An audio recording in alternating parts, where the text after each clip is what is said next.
According to a recent article by Australia's taxpayer-funded ABC, if Australians alone decided the outcome of the US election, I know, a ridiculous notion, but if Australians voted, apparently Kamala Harris would win by a landslide. In a survey conducted by Talbot Mills Research, 1,000 Australians were asked, if you were eligible to vote in the American election, who would you vote for?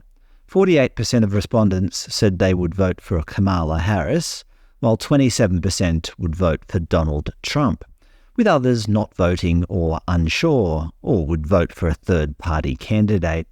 Of course, they had to highlight gender differences, with lead pollster David Talbot saying, "We also saw a decided gender gap, with men more likely to support Trump and women Harris."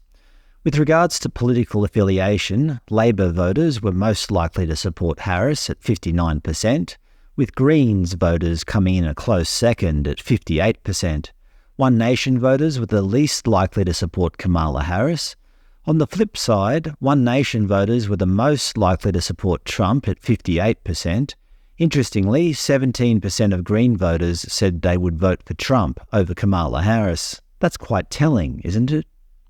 That's just one polling firm who surveyed 1,000 Australians. I also did my own polling on YouTube back when Biden was still in the race more than a month ago. 59% of respondents favoured Donald Trump compared to 3% Biden, with RFK Jr. polling pretty well at 15%. After the Democrats kicked out Biden and Kamala Harris became the new nominee, I ran another poll showing Trump continuing to have a commanding lead at 63% to Kamala's 4%. And then I just ran another poll today after RFK Jr. said that he'd no longer be campaigning, having removed himself from the ballot in 10 critical swing states, and endorsing Donald Trump. Again, Trump has furthered his lead over Harris, 73% to 4%. Interestingly, The Guardian are reporting that the group Muslim Women for Harris announced they were disbanding and withdrawing their support for the Democratic nominee. Presumably, Muslim men hold a similar view.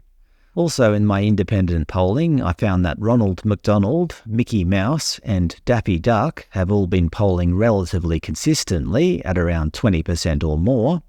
The only question is, who would you rather in the White House? A clown, an anthropomorphic mouse, or a talking duck?